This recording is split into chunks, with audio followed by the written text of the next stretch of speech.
The Reformed Gamers is brought to you 100% independent and ad-free thanks to our dear patrons over on patreon.com/thereformedgamers. To get yourself sweet perks such as early access to all of our episodes, special episodes of the podcast, and more, head over to patreon.com/thereformedgamers today and consider lending support to the show. Without further ado, let's hop into the show.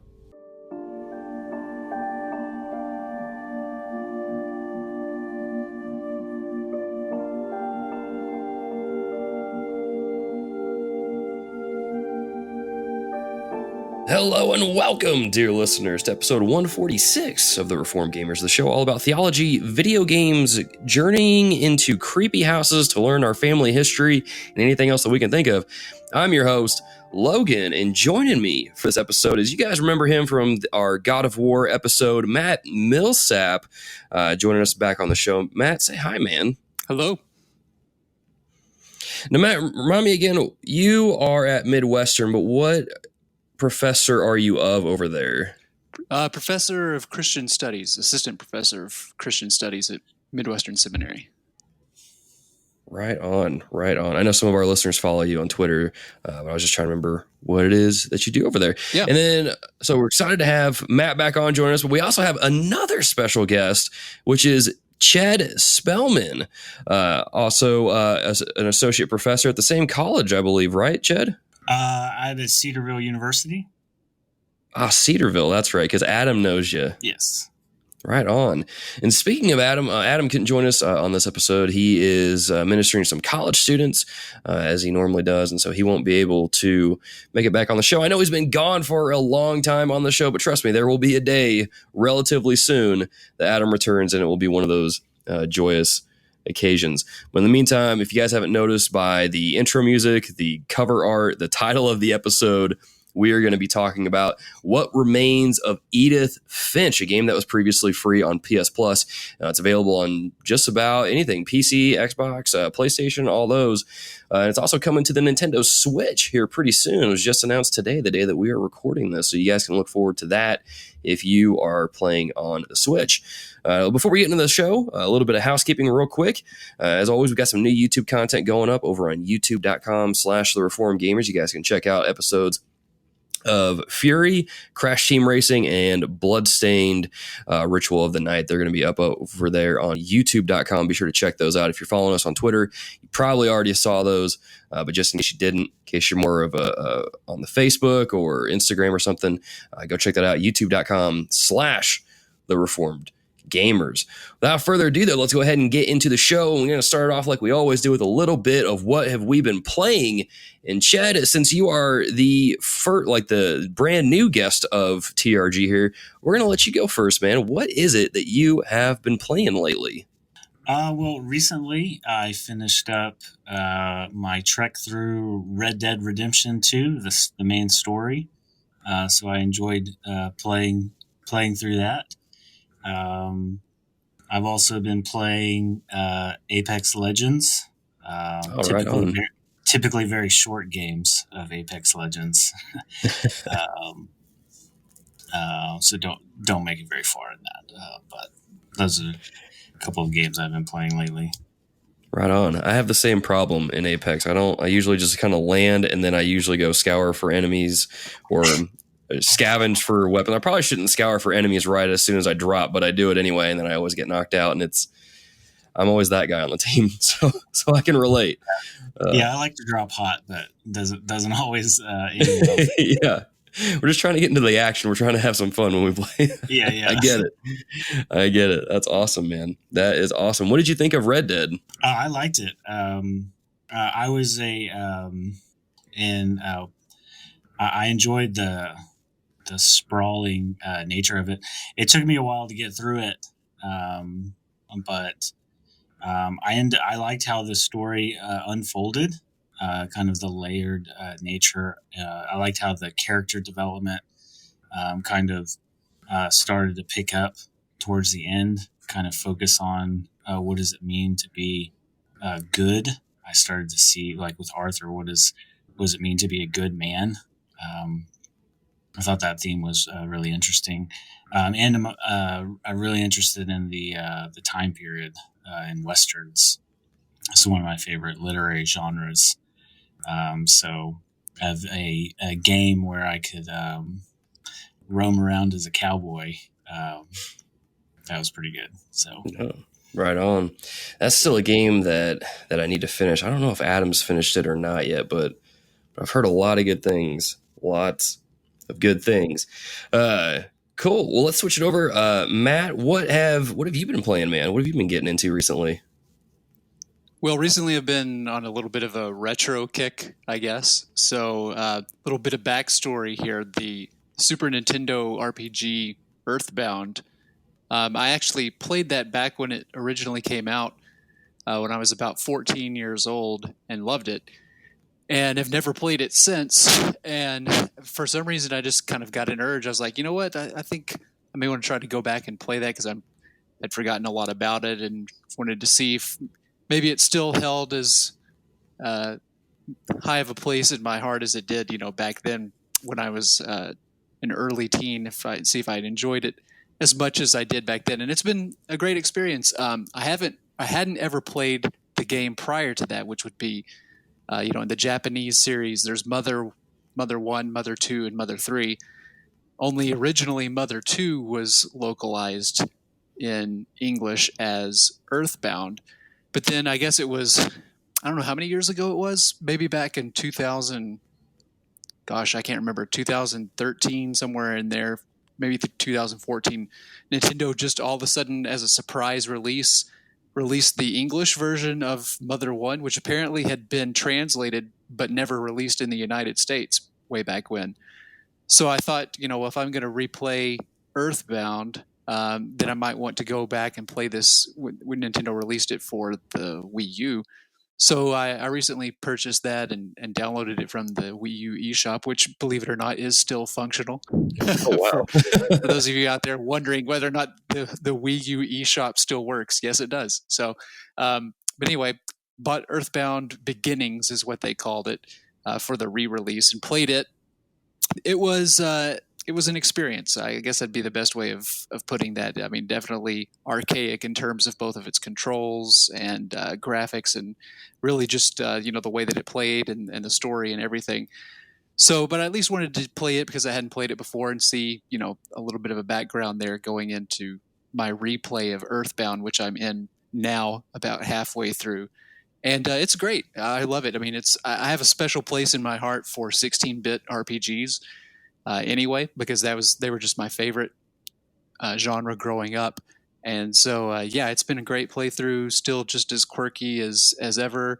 The translation for the most part is really well done. And it's just kind of a fun 16-bit RPG experience. Right on. We are on our previous episode, one of our previous guests, Wesley Ray, he was playing that recently, and I believe Mother 3, I think he was playing. So I think you guys would probably have quite a bit to talk about that. I haven't played that yet. I have an SNES Classic, and I know I could play Earthbound, but I haven't gotten around to it yet. Is it one that you would recommend if I enjoyed Undertale, or is it kind of different?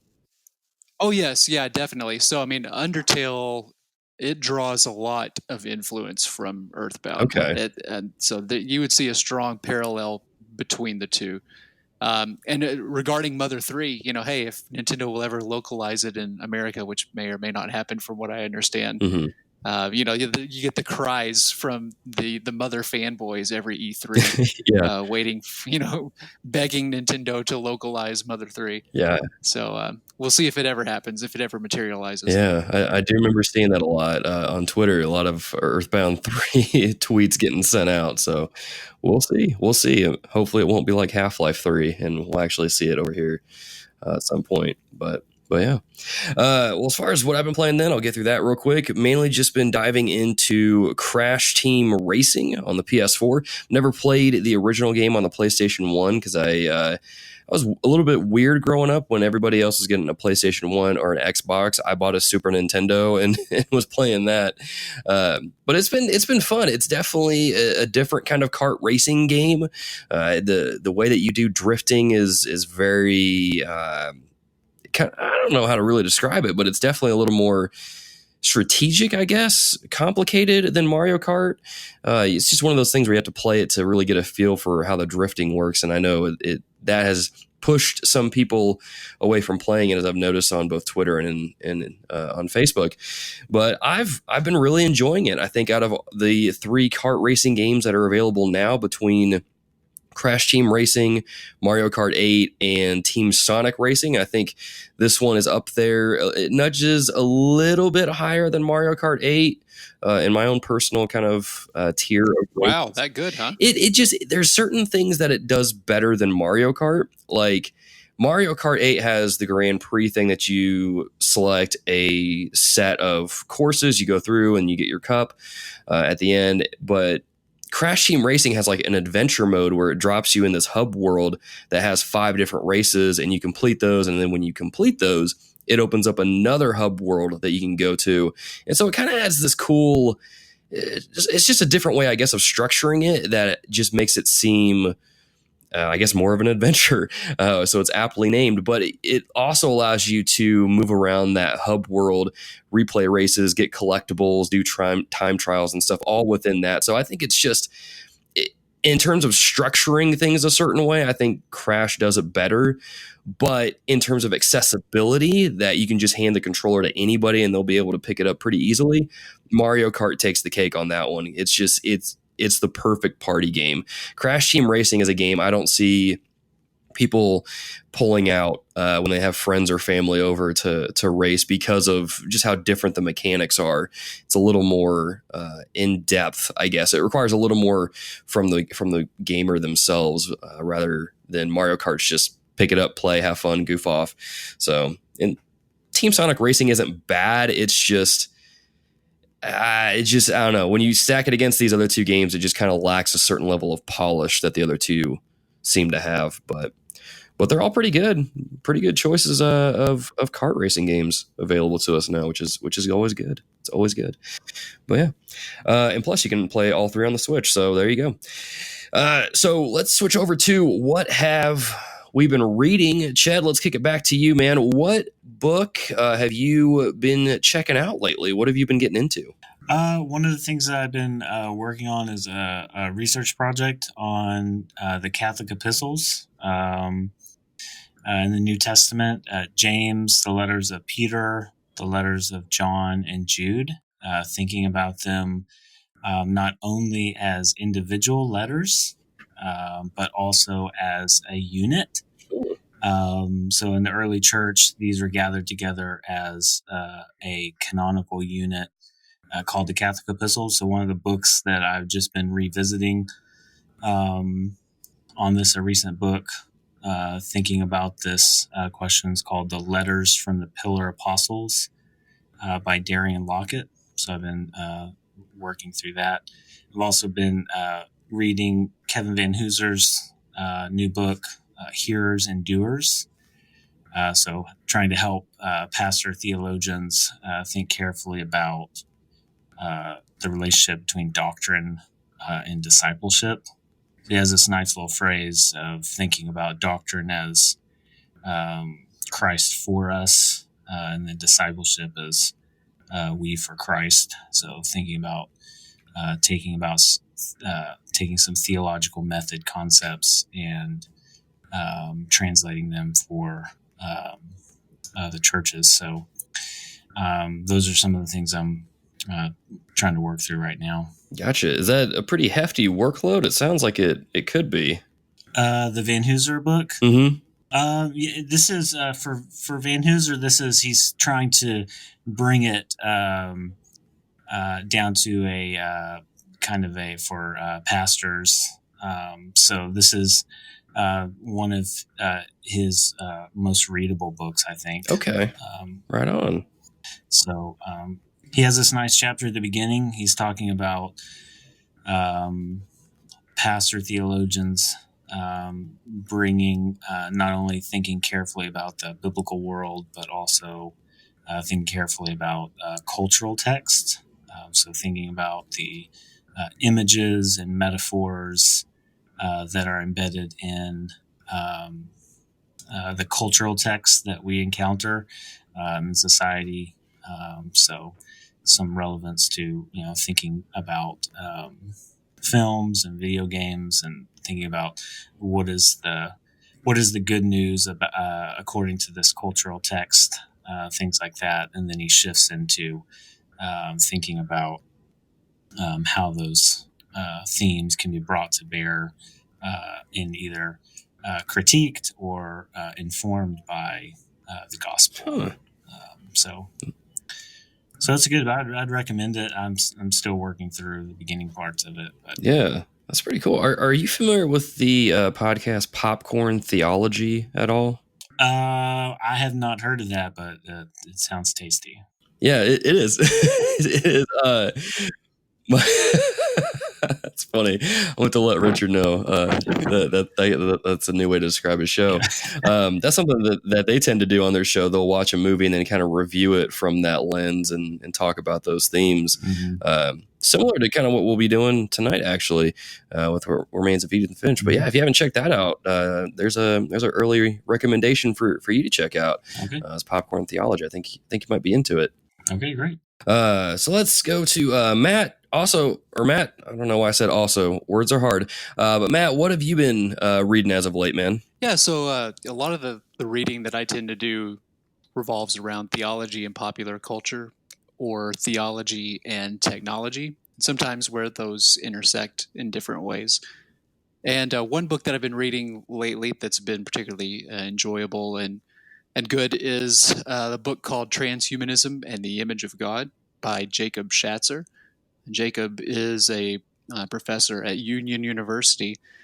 And basically, essentially, he's arguing in the book that, a lot of times we think of transhumanism as something very futuristic in nature, right? So like we as humans are going to somehow modify ourselves with technology to become more than just simply humans and become something else. But essentially what he argues is that, the transhumanist impulse is already present within the current technologies that we use.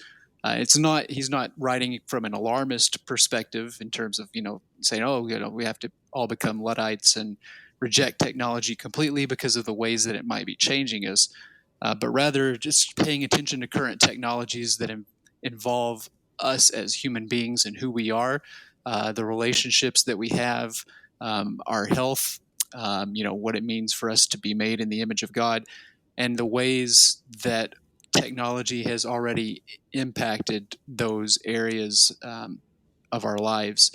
And so, even though you could think of transhumanism, and it's legitimate to think of transhumanism as something that might involve the modification of human beings, like with, through implants or something akin to cyborgs or something like that in the future. And don't get me wrong, researchers are definitely looking into those avenues. It is also appropriate to think of the ways that the current technology that we use also kind of has this transhumanistic impulse, and potentially, if it doesn't modify, then it at least somehow shapes or influences the way that we view ourselves as human beings, as God's creatures, and what that means for us in terms of how we relate to one another and how we relate to God's creation. So I'm not all the way through it, probably about 3/4 of the way, but it's been a really good read, really informative. I appreciate a lot of what he has to say in there. Huh, that sounds pretty interesting. I haven't heard of that one myself. I'll have to look that one up and check into it there. Yeah, it sounds like a really cool topic to get into. Is the book kind of long, or is it short, or? It's not too long. I'd say, I don't know, just ballpark figure off the top of my head, somewhere like about 170-ish pages, somewhere in there, I think. Okay, that's not too bad then. Yeah. I would, I'm sure some of our listeners probably don't consider that light reading, but if it's under 200 pages, I tend to consider that kind of light reading. Seminary kind of broke me of that kind of thing. So I'll have to, like I said, I'll have to definitely check that out. Yeah. Well, as far as what I've been reading, I mentioned this on our last episode, kind of teased it a little bit. Started reading one of the books in the Gospel for Life series. That's edited by Russell Moore and Andrew Walker, I believe, is the second editor. This book focused on religious liberty. I originally picked it up because, for one, my pastor gave it to me as a gift, and I also was curious as to what kind of biblical support there is for religious liberty, and I think that they support it pretty well. There was a few different, and I'm not remembering every single support they built, but they talked about how a lot of it is they get into freedom of speech and freedom of religion as it's built into the Constitution.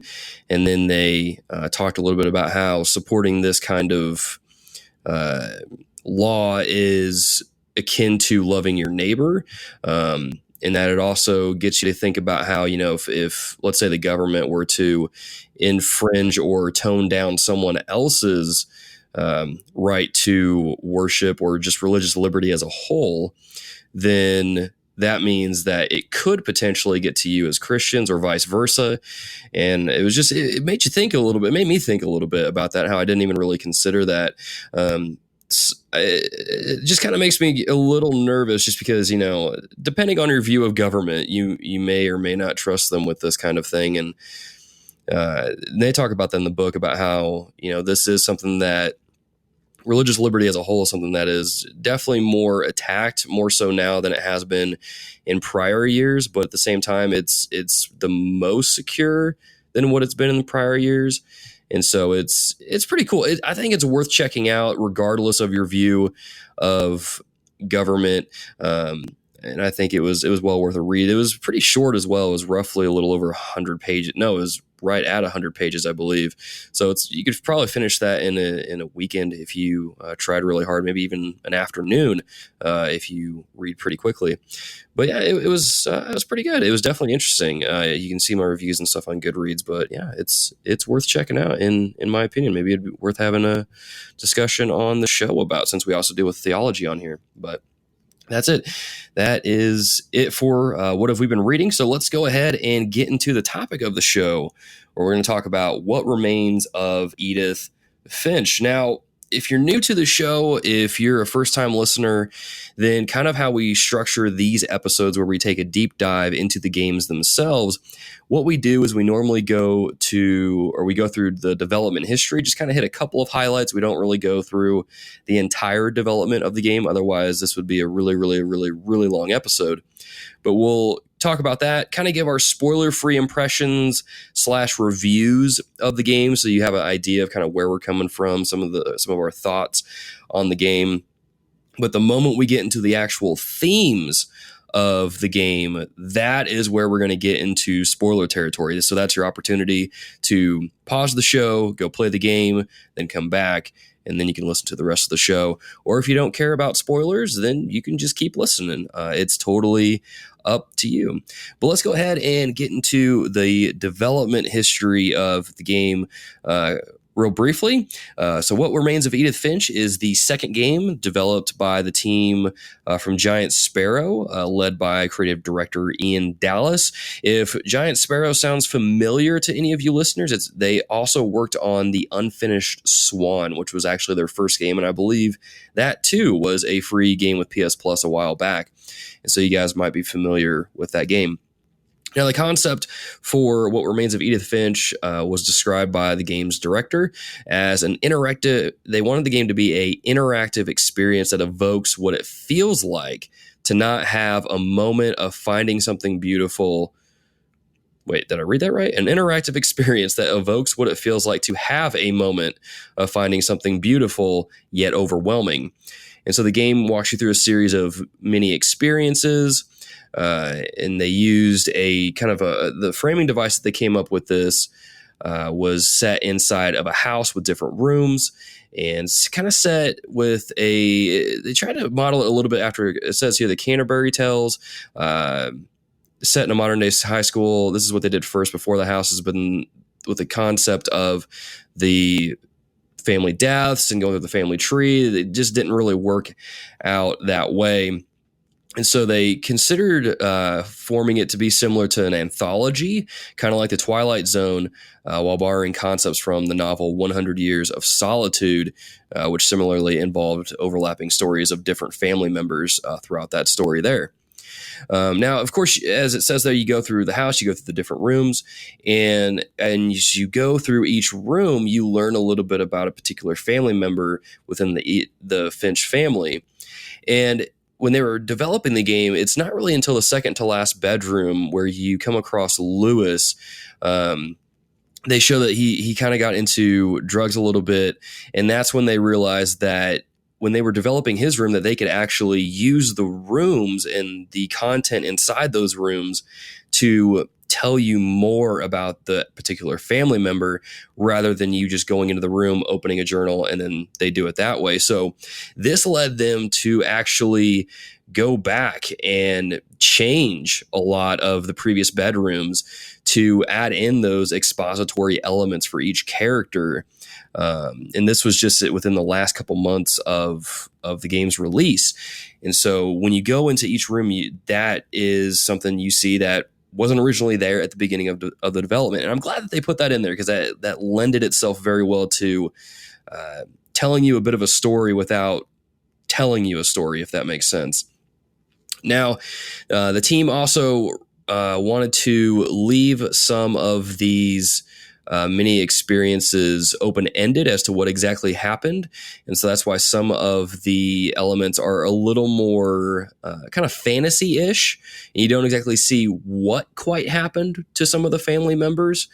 And some of them just have, and each one has its own unique feel to it as well, its own kind of flavor to it as well. So one might be a little bit leaning into the horror genre, which made me think the game was a horror game at first, but thankfully it wasn't. Or it might be a more kind of fantastical kind of thing. So they used each mini experience to not only tell you about that character, but kind of put you into the shoes or the eyes of that character as well. Now, the game's ending was considered the most difficult part for the team, according to the creative director, as they did not know if they should end the game on a mini experience that elevated the sense of unease from previous ones. But eventually, they opted to go with something completely different, a closure on the story that was intended to give time for the player to reflect on what they had just played through. And trust me, that when you get to the ending of this game, it'll leave you sitting there kind of breathless. Now, the game had been in development since 2013 when Giant Sparrow was partnered with Sony Computer Entertainment. And it was the first announced title with an onstage trailer at 2014 PlayStation Experience. And then in the interim, after a short period of time, Sony started to wane on its support of independently developed video games, and they actually dropped this title from its lineup. However, some of those that had been at Santa Monica Studios that were working with Giant Sparrow actually left the studio to form Annapurna Interactive, which then became the game's new publisher. Now, as far as the music goes, the composer Jeff Russo, whose previous works include the soundtracks to the Fargo TV series, The Night of, and Power, which you've probably seen on the PlayStation Network, composed the soundtrack for the game.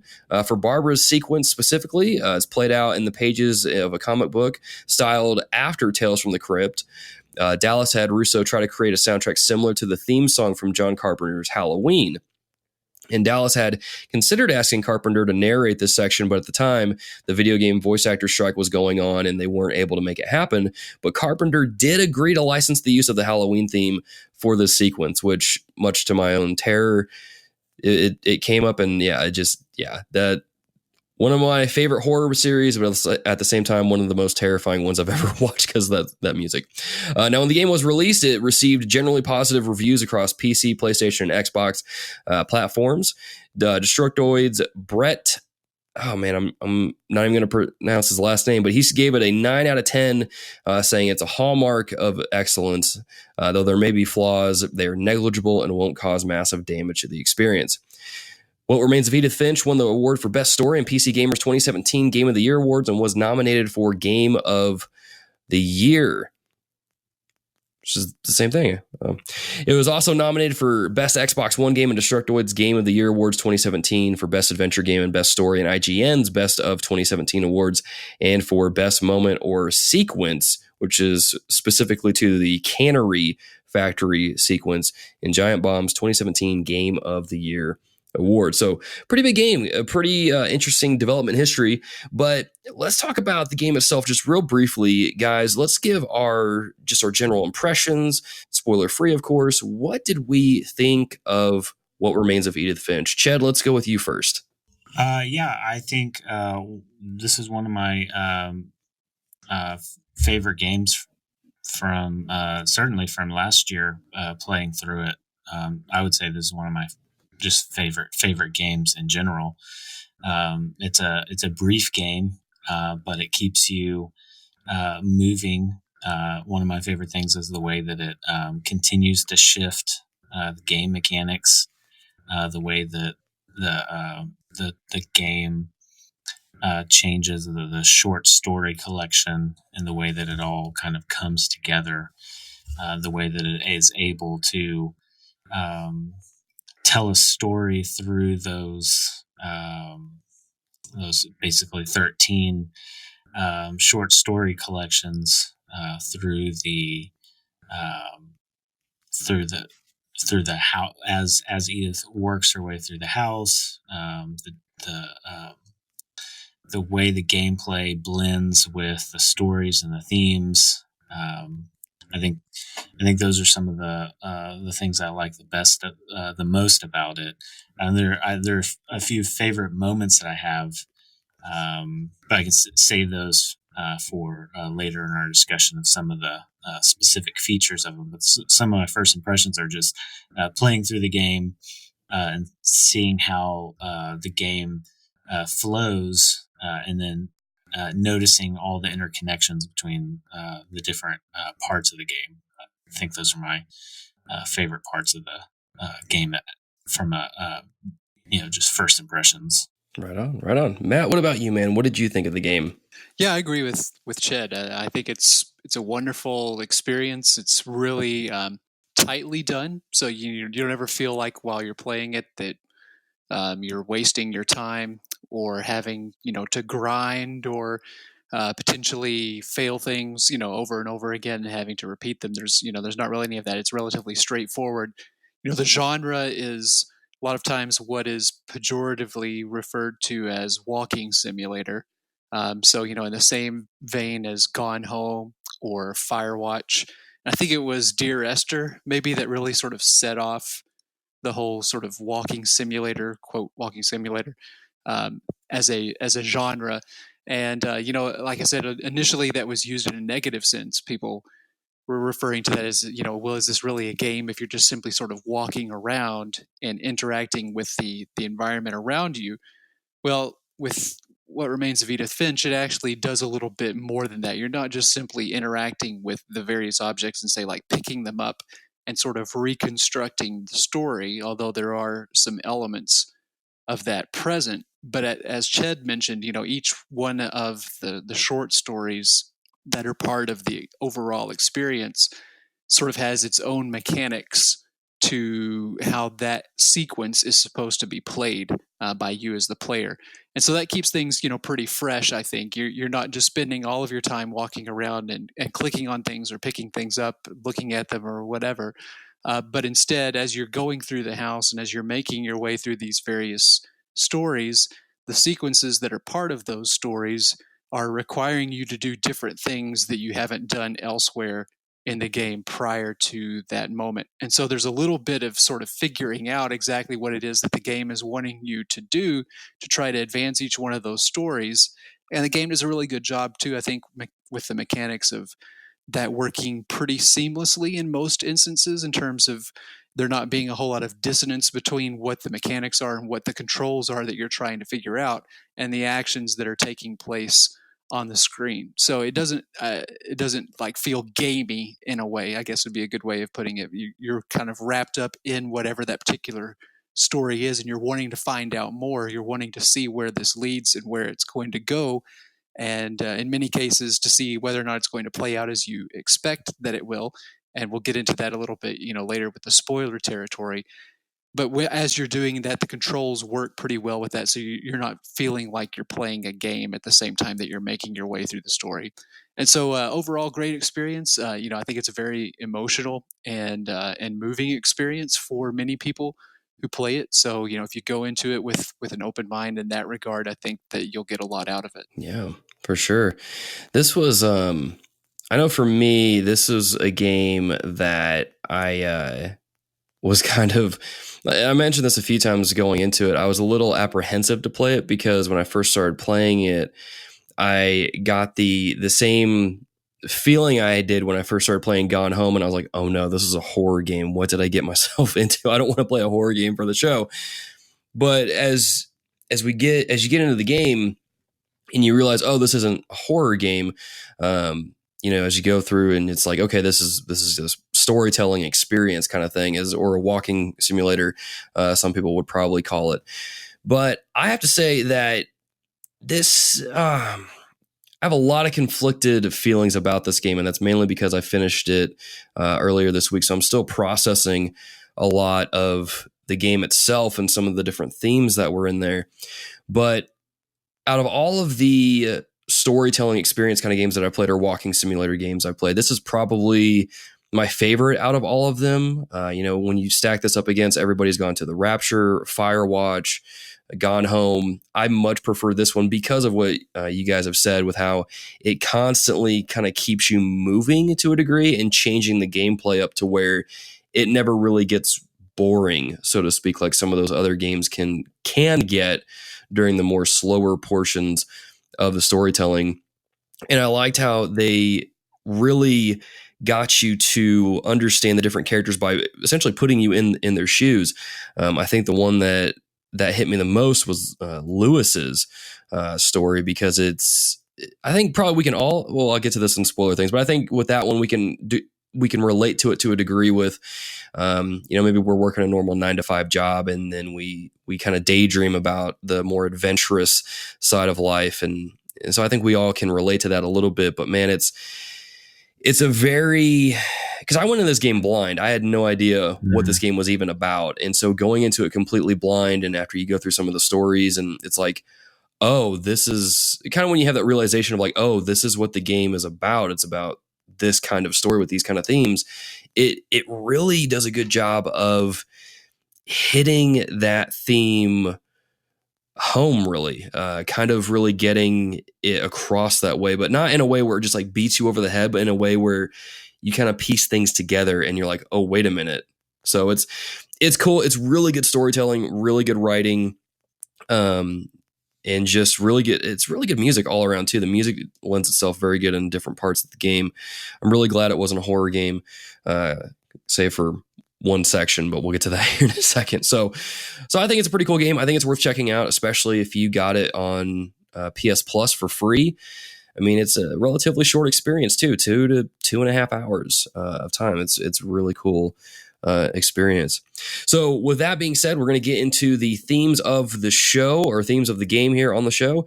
And so this is your opportunity to pause the show, because we're going to get into spoilers galore. So if you don't want the game spoiled at all, this is where you turn away, pause the show, go play the game, and then come back. But you've been warned multiple times that the spoiler territory is happening right now, here in 3, 2, 1. So, guys, the game. Well, I'll say. Well, oh, go ahead. Well, I'll say before we started this, you say a 2-hour experience. Well, for some users, it will be longer because of it does depend on the competence of the player. Because I wandered around a little bit in some places, so the game took me a little bit longer than you seasoned, competent players. And Ian Dallas, I actually heard him talking in a GDC game design conference, and he was talking about playtesting. And so talking about the we were talking about the fluidity of the mechanics earlier, and thinking about this seems effortless, but thinking about when we play games that feel effortless, that this is something that has been earned, right, by the developers, that they've done a lot of work for it to feel effortless, so that they've done a lot of testing for it to for the camera to spring in a particular way, for it to not like jolt, right, for it to just kind of look like a very clear thing. So he was talking about the people would wander downstairs too long, and so thinking about what are the cues to help people go upstairs, like creating a little bit more light. But then he also, for designers, you have to account for for incompetent gamers, basically. He was saying, because he's talking about this person and the playtesters that it took him like 2 hours to get into the first room because he kept missing the open door to trigger the first level to get to Molly's story. Oh, he kept wow. going up and down stairs. But for this gamer, he wasn't frustrated. He was excited when he got to he felt it was in a level of accomplishment. So I just thought that was really fascinating because he was talking about the level of making the mechanics difficult to a small degree, but also because in some ways the mechanics are very easy, but they're he doesn't want to. You don't want to make them too easy, but also you don't want to make them too challenging. But anyway, I just thought that was a really fascinating aspect of game design.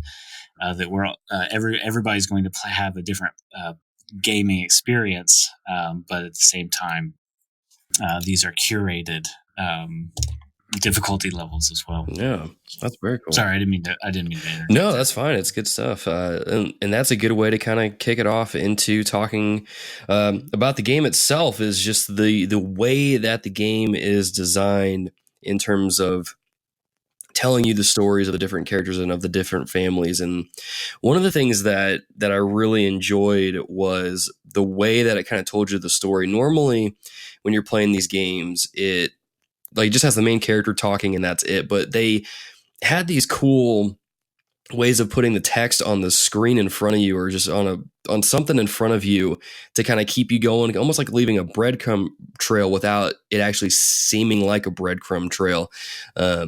But they even do that with just different parts of the scenarios, but I'll get to that in a little bit. I'll get to that later. But so the story of this game centers around the Finch family and there being this kind of curse that has been put on their family that essentially leads the family members to their untimely deaths. And so death is a heavy theme in this game as you go through and you're trying to figure out, why is Edith the last one left? So let's speak to that a little bit. Just this idea of death, loss, and grief and things like that within the game. Matt, I don't know if you want to go first in talking about that, but just what are some of the, how should we as Christians, when we play this game, what are some of the things that we can kind of take away from that, or maybe have a discussion with some friends about that particular kind of thing in the game? Yeah, it's really interesting because when it comes to, I think, just the general populace, not even necessarily referring to, say, Christians in particular, when you broaden that out to just, your general average everyday person, many of whom are not believers, there's sort of an aversion to death, right? In terms of trying to avoid conversations about death, avoiding encounter with death, and having to think about and really contemplate one's own mortality. So it's interesting because when it comes to death as being portrayed in, say, like entertainment, whether we're talking about movies or games or TV shows, just in general, in most cases, for most people, that doesn't really bother them that much. But when it comes to contemplating one's own mortality, that's a whole nother story. And most people tend to try to avoid that, I think. So what I find particularly interesting about this game is that it is all about confronting one's own mortality, and that there is really no escaping thinking about your own death and what that is going to entail, and how inevitable that it is coming for you at some point and you will not be able to escape it. That is confrontational to you as the player from the very beginning of the game all the way until the very end of the game. And so I find it particularly interesting that a game is willing to do that, and also, that so many people, or that the game resonated with so many people who would normally probably shy away from those conversations and shy away from having to think about their own mortality. Here's a game that confronts it, or confronts you with it, puts it right there in your face, and you're just kind of like smacked with it in a sense, in terms of, okay, well, here's all of these family members. It's clear that each one of them has died in rather unfortunate circumstances. I can reasonably assume that since Edith is the last family member left, that something is probably going to happen to her by the end of the game. And all of this is confronting me with my own mortality, knowing that, whether it's today after I have completed playing this game while I'm playing the game, or at some point far off into the future, or in the not so distant future, I have no idea of knowing. But at some point, my own death is coming for me as well. And so it's really interesting, I think, that the game is willing to go ahead and confront the player with that, and to turn it into an experience that isn't going to cause that person to become either so depressed that they put down the game and don't even complete it, but rather at the end of the game to more or less sort of come away with a positive impression of the game, rather than this sense of, oh man, this game was just so depressing, and now I'm having to think about something that makes me uncomfortable that I don't want to think about. Yeah. Ched, do you have anything to add to that? Yeah, I think that was really well put. That's typically my mode, is just to respond to Matt's comments by saying that it was well put.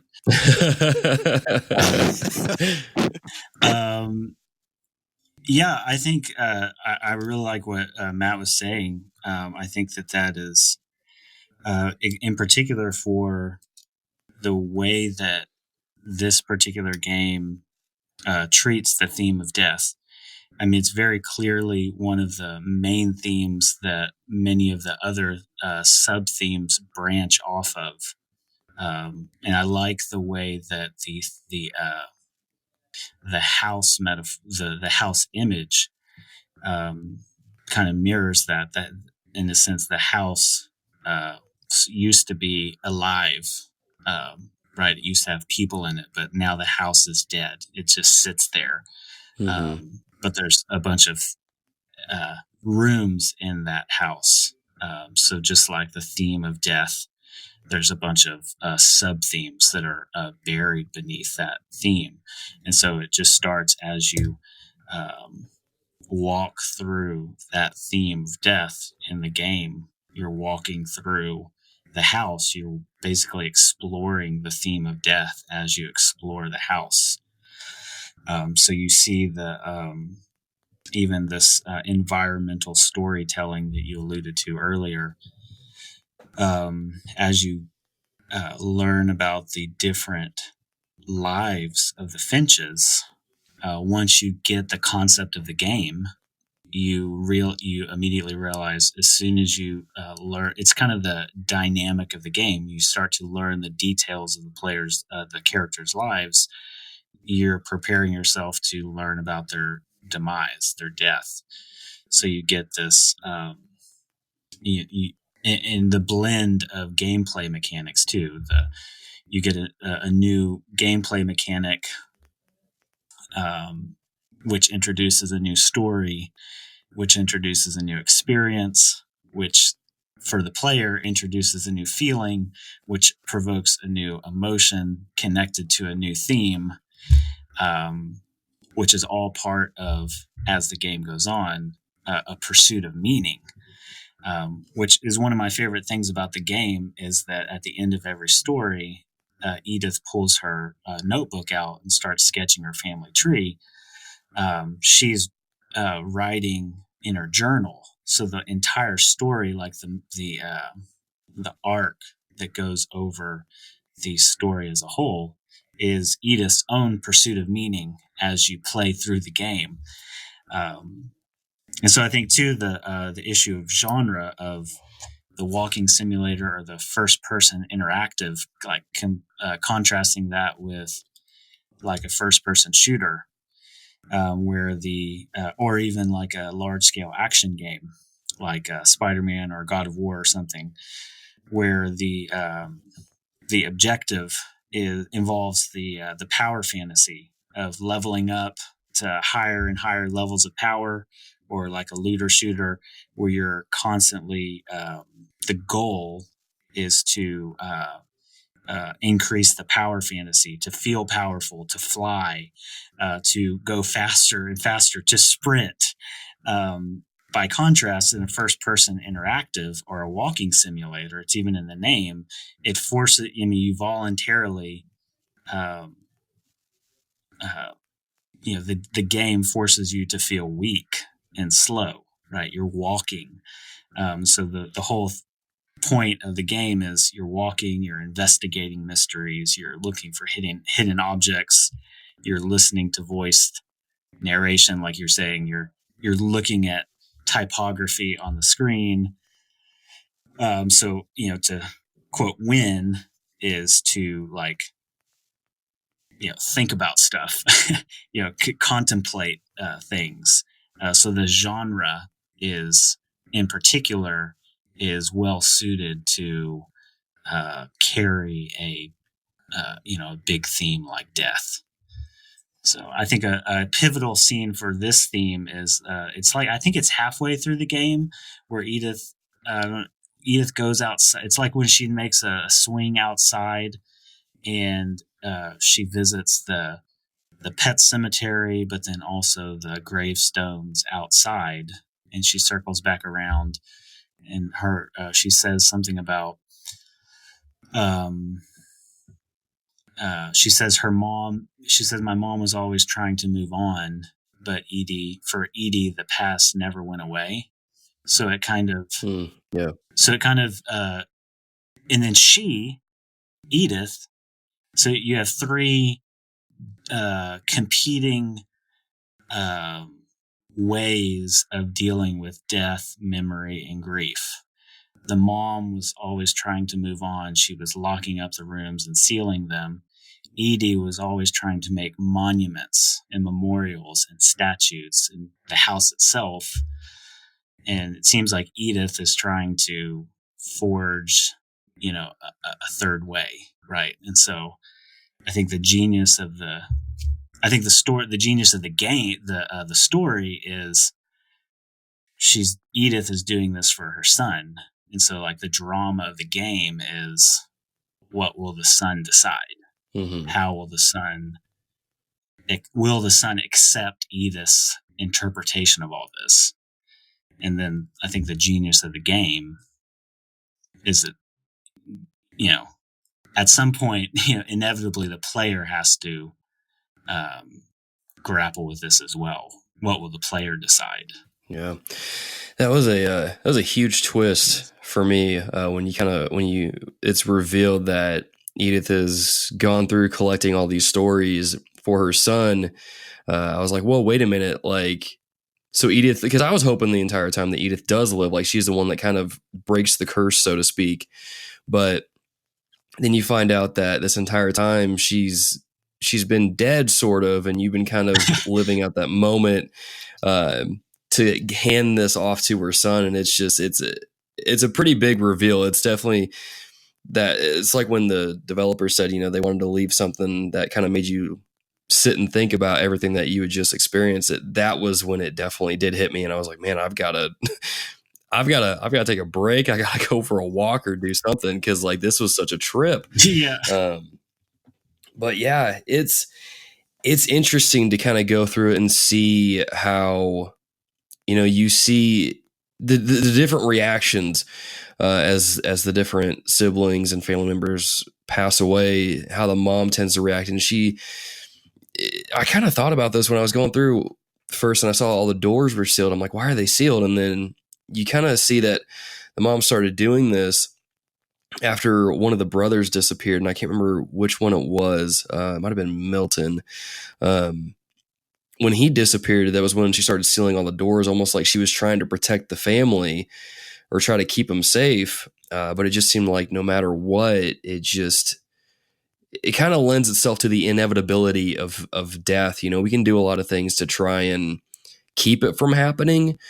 But death doesn't really show any partiality. It does, unfortunately, come. And that's why I thought the language that Edith used and really just the different characters used was so interesting, calling it like a family curse kind of thing. It made me think back to Genesis with how after the serpent,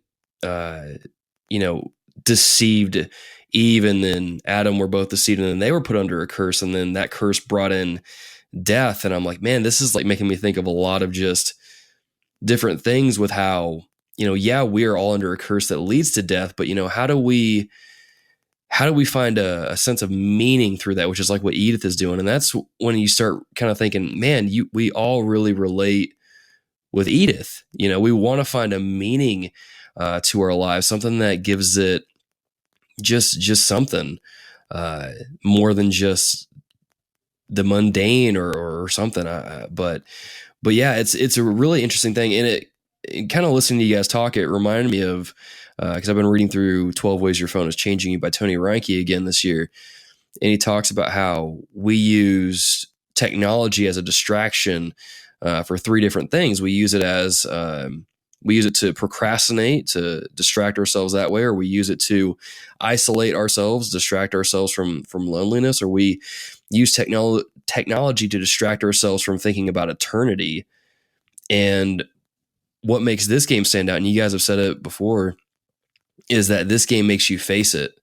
So how ironic is it that we tend to use games as distractions to avoid thinking about this stuff, and then this game makes you think about it because it's literally at the end of every single story. Yeah. But how? So what are some things that we can talk about? Like, what are some kind of Christian perspective ways that we can take these stories or something and have a conversation about them that gives them meaning in and of themselves? And I guess I should ask this. Let me ask this question. We'll start with this. Did Edith ever find that meaning that she was searching for? Hey, that's a good question. I think so by the end, but I think that she was sort of enabled to do so because of both her great-grandmother's and her mother's experiences. So let me kind of sort of break down what I think I'm getting at with that, kind of piggybacking off of a little bit of what Ched indicated in terms of the great-grandmother Edie's response, Edith's mom's, her name was Dawn, her response, and then Edith sort of navigating that. I think, Ched, you mentioned it as kind of like a sort of a third way.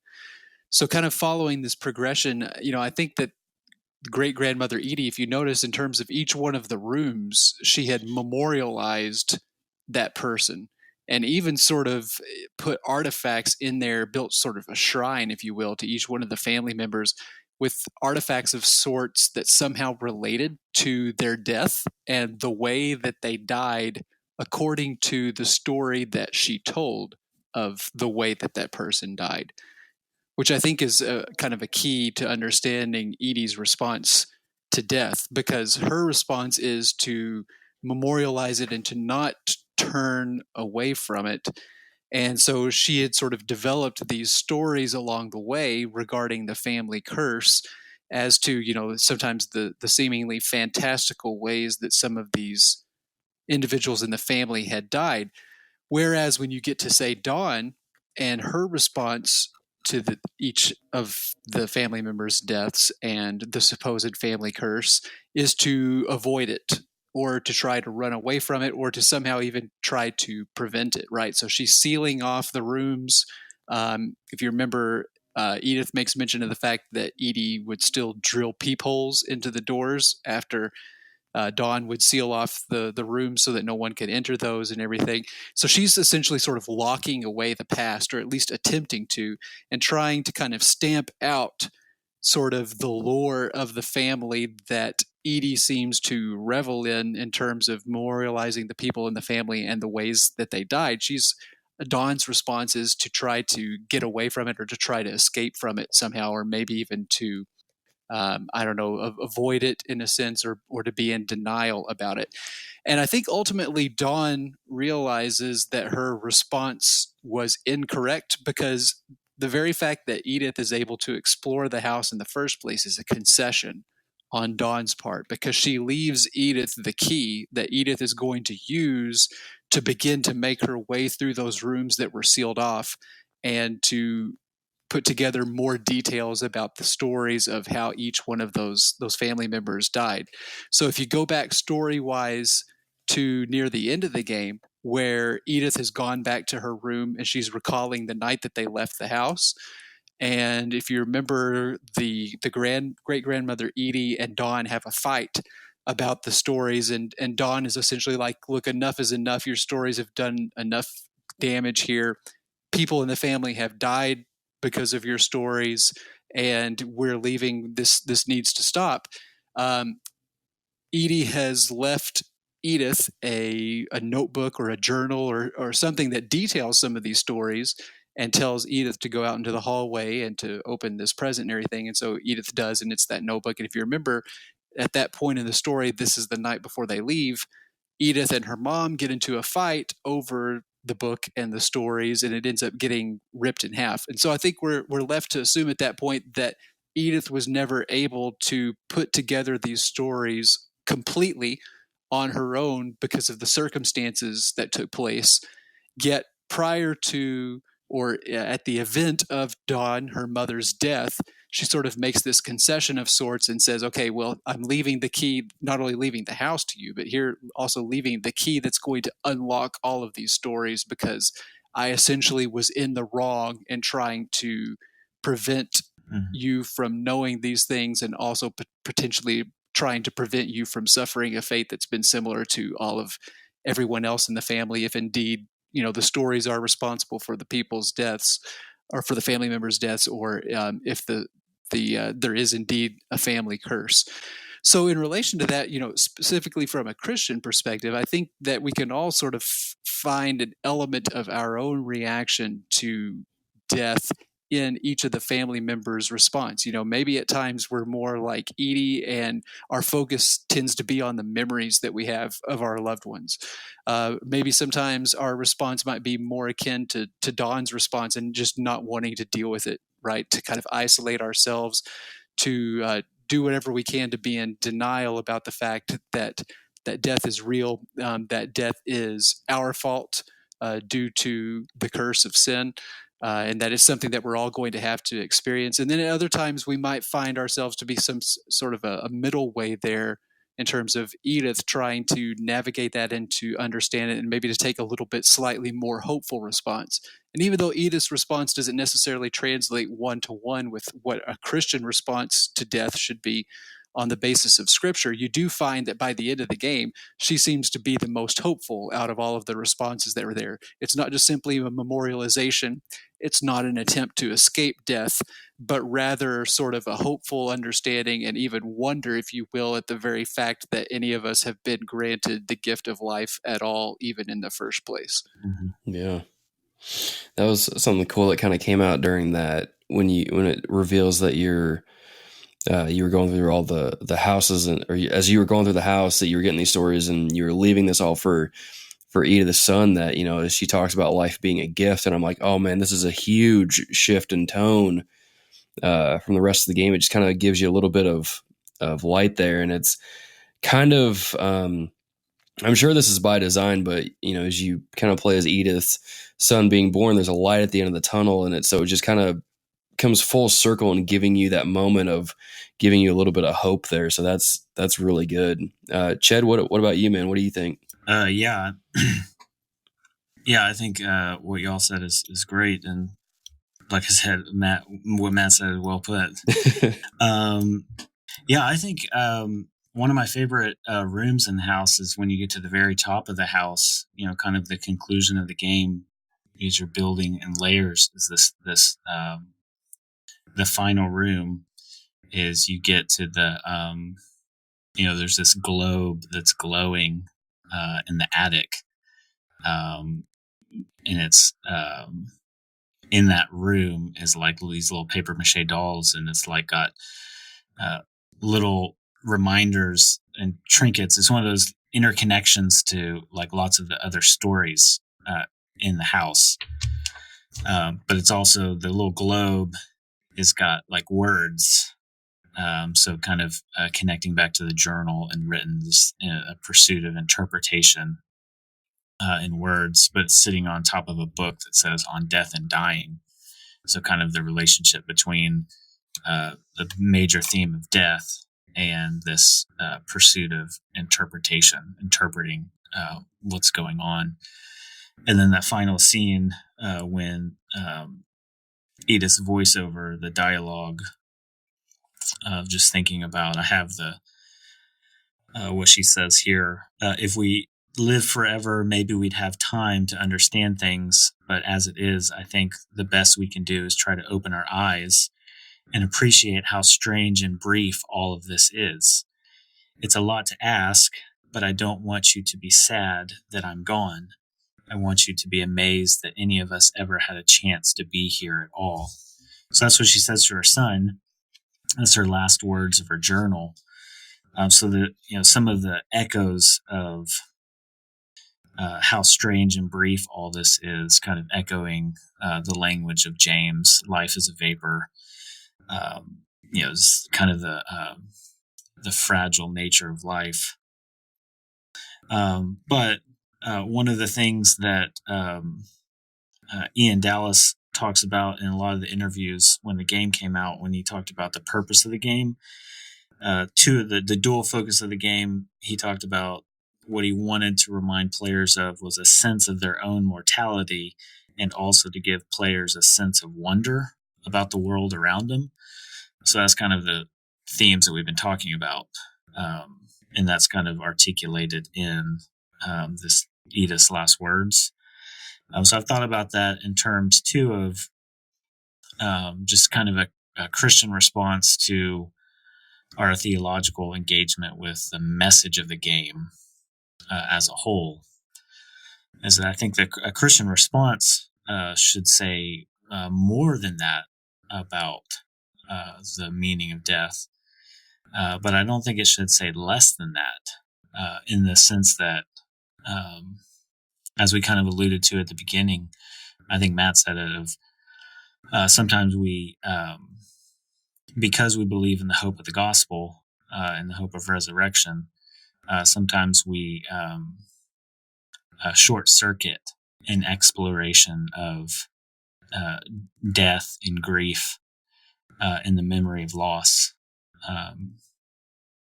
in a rush to get to the hope of the gospel and the hope of resurrection in the grieving process. In a game like Edith Finch, in the genre of like a walking simulator, where you're forced to explore, you're forced to walk through and explore this reality, is something that I think we can learn, and we can think carefully about. Where is the space that we provide in the Christian community to explore and give full-bodied expressions of grief and death? Among the Christian community should be, of all people, we should be a community that's able to handle a full-bodied expression of grief and death without short-circuiting it, where we're even in our worship services, when a death is announced, sometimes it's only because I've been trained in Christianese or the euphemisms that we talk about death with, that I know that something sad has happened. So the language of death even is translated into positive terms in kind of short-circuited. So allowing the space for grief and the exploration of what death is, I think that's a way that we could kind of dialogue with this, and I think that's something that in the biblical in the Bible, the genre of lament, I think, does that. The rhythm of lament having the promise of the gospel alongside of the articulation of pain. So those types of things are a few of the things that are prompted in my mind as we think about this topic. Right on. Sort of good. It makes me think of, just because you were talking about how we as the church should be a place where we're able to minister to and allow for those full body expressions of grief. What better way to, love our neighbors and even each other? And what better way to really grasp what it means to mourn with those who mourn and weep with those who weep, as it says in Ecclesiastes, than to allow for that and really just kind of just be there in those moments of grief, and to have those conversations and to just be open about it as well, and to not shy away from it either. As our culture tends to do that. What's interesting is, oh, sorry, go ahead. Oh, yeah, that's fine. Yeah, go ahead. I was thinking that it's interesting reading some of the user reviews and some of the responses. That's one of the things that is articulated as people are playing the game. It's like they're experiencing feelings and emotions, and a lot of it's like dealing with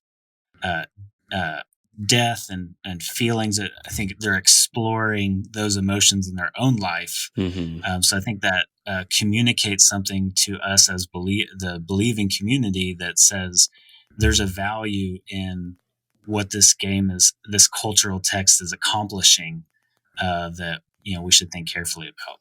Yeah, man. For sure. Now we're running out of time. But one of the things I do want to say is, as we as Christians, every game does have a worldview. Every game has some kind of message.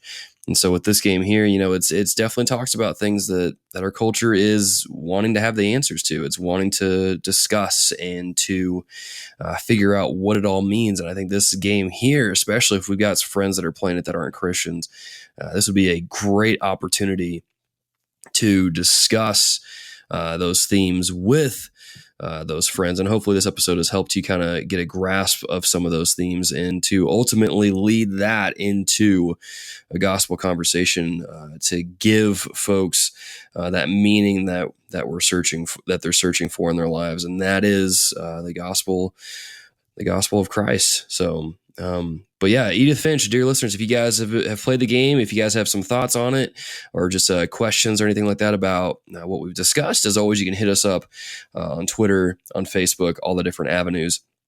Now, guys, before we go, we'll get into some recos here. What are some things that our dear listeners should check out?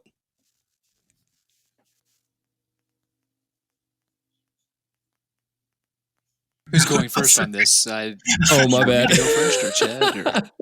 Or? My bad. I defer to Matt. So, all right, Matt, you're up. You go first. Yeah. Okay. Yeah. So, all right. Recently, we I guess it was this past weekend for opening weekend, we took the kids to go see Toy Story 4, which I would say, at least initially going into it, I was highly skeptical. So, whenever they first announced Toy Story 4 being released, my initial reaction was, why on earth are they doing a Toy Story 4, right? Because, the Toy Story trilogy is excellent enough as it is, and Toy Story 3 had pretty much a perfect ending in terms of Andy's relationship with the toys, so why you got to go and ruin a good thing by doing Toy Story 4 outside of what you might typically expect the motivations to be in terms of, like a cash in terms of the box office, as well as, toy sales and merchandising and stuff like that. So with that out of the way, I would say that I was pleasantly surprised by my Toy Story 4 experience, and that it was actually, a really good movie in its own right and really well done. I think they did a good job of fitting it in with the other 3 Toy Story movies. It's not my favorite, but they did a great job with it. I wasn't disappointed with it, or I didn't feel like it was a waste of time or energy in terms of telling another story within the Toy Story universe, as it were. And I'll say too that on the technical level, the animation now that they are able to accomplish, or that Pixar is able to accomplish with their CG, is just off the charts, unbelievable. I mean, I am consistently impressed with everything that they do from a technical perspective, but Toy Story 4, at least thus far, it just takes the cake. Some of the best and most amazing lighting I've ever seen in any animation ever. There were several scenes at different points. I won't spoil anything, for anyone, but several scenes at different points where I was just kind of slack-jawed in terms of how are they actually able to accomplish this with it just being animated. This looks like it would be exactly as the scene was framed and lit in real life if these things were actually really there. So, Oh, wow. yeah, it was really well done from the technical perspective as well. So I enjoyed it, and of course the kids loved it too. They love everything Toy Story anyway, so their expectations were already pretty high and were met. So yeah, I recommend it to everyone. It's a great story, great movie. I think pretty much everyone will enjoy it if you've already seen the other Toy Story films. Well, that's good to hear. I'm a huge fan of Toy Story. That's one of my favorite Disney series of movies. Next to, well, Lion King. Well, yeah, they had a series of movies, but I prefer the first one over all the other ones. But yeah, I'm really glad to hear that one's good. Ched, man, what should our dear listeners check out? What kind of reco do you have for them? Bluebell cookie cake ice cream. Amen. Bluebell came out with a new flavor of ice cream. And backstory of this is I live in Ohio, and so I have to go years between eating Bluebell ice cream. So I found out that there was a new flavor of ice cream, which cookie cake is like my other favorite dessert. And so I get cookie cake once a year. And I was we went down to Florida recently, and I looked in all the stores and couldn't find it. And so my wife, for Father's Day, she had them send a carton of Bluebell from the motherland, which obviously is there you go. From the creamery in Brenham. So I got to taste it, and it is an amalgamation of the finities of life. So that's amazing. So I would recommend that. So that's an awesome way to describe Bluebell ice cream. Oh man. So that's all I got. I can affirm that. I love it. I can affirm that. I'll tell my wife, well, hey, Ched said we should get Bluebell ice cream, and we gotta honor that. Yeah. We gotta honor that. You gotta have it shipped. Yeah. Oh man, that's awesome. Dear listeners, as far as my reco is, if any of you out there are into metal music and you're fans of Wolves at the Gate, they have a new album coming out later this month. You can stream the first 3 singles off that album right now on Spotify or iTunes. I'll leave a link to both iTunes and Spotify in our show notes, and check it out. Enjoy it. Have some fun with it. Enjoy headbanging, but do so responsibly. And don't hurt anybody. If you have long hair, don't be whipping people with your hair. Some of my students are fond of doing from time to time. So yeah, also I guess I'll leave a link in there to, I guess, ship Bluebell ice cream to you too as well. I'll find a link and get so you can do it. Yeah. Most of our listeners are in Texas, but there's a lot of them that are still outside of it. So I'll hook you all up with a link to do it. And if I can't find it, then I'm sorry, but I'll do what I can. A GoFundMe page for there it. You go. We'll do that. Now, guys, as usual, we always ask our guest hosts, if just ways that our listeners can interact with you guys or connect with you guys if they want to. Ched, is there any way that our listeners can connect with you if they want to? Sure. My Twitter is Ched Spellman, so that's a good way to get. And you can do that GoFundMe to give me some more Bluebell if you want. So that'd be helpful. I'll see about creating that. I'll see about hooking you up. Hook Ched up with Bluebell. Okay. I'll put in my notes. There we go. Matt, what about you? Yeah. So I'm Matt Millsap on Twitter. So you can find me on there. Also, if you need to send me an email or something like that, you can look me up on the Midwestern Seminary website. You'll find my profile on there, and it has my email address and ways to contact me if you want to go that route. Right on. Cool. Well, guys, thanks again for coming on the show to help us talk about What Remains of Edith Finch. We always appreciate having people come on that are more knowledgeable than me and are able to articulate the themes a lot better than I could. I think listening to just both of you got me to appreciate the game even more on a deeper level. And I think after we finish this recording, I'm going to go play through the game again. But yeah, now Dear listeners, as always, if you guys want to contact with us, get in touch with us in any way, you can follow us on Twitter at TRG Podcast. You can like our Facebook page, follow us on Instagram just by searching The Reformed Gamers. You can go to our website, thereformedgamers.com, for things like show notes, articles related to our YouTube videos, and reviews and things like that and more at the website. And you can also follow us on YouTube, youtube.com/thereformedgamers if you're into video content, let's plays, and more. And as always, if you like what we do here at the show, you can go over to patreon.com/thereformedgamers and pledge your support. Even support as low as $1 a month goes a long way in helping us keep the controllers charged and keeping the show running and letting us continue to do what we do here at the show. Hopefully this episode was edifying to you, was encouraging and challenging. And until next time, GG and amen. Thank you for listening to this episode of The Reformed Gamers. The following people are supporting us on Patreon at the producer level or higher, and we'd like to shout them out right here, right now. Those people are Alex Castellanos, David Matthews, David Skinner, Eric Bryant, Gareth Evans, Luke Strain, the Jet Islander Podcast, and Wesley Ray. Thank you for your support, keeping the controllers charged, and encouraging my addictive habit of getting platinum trophies. GG and amen.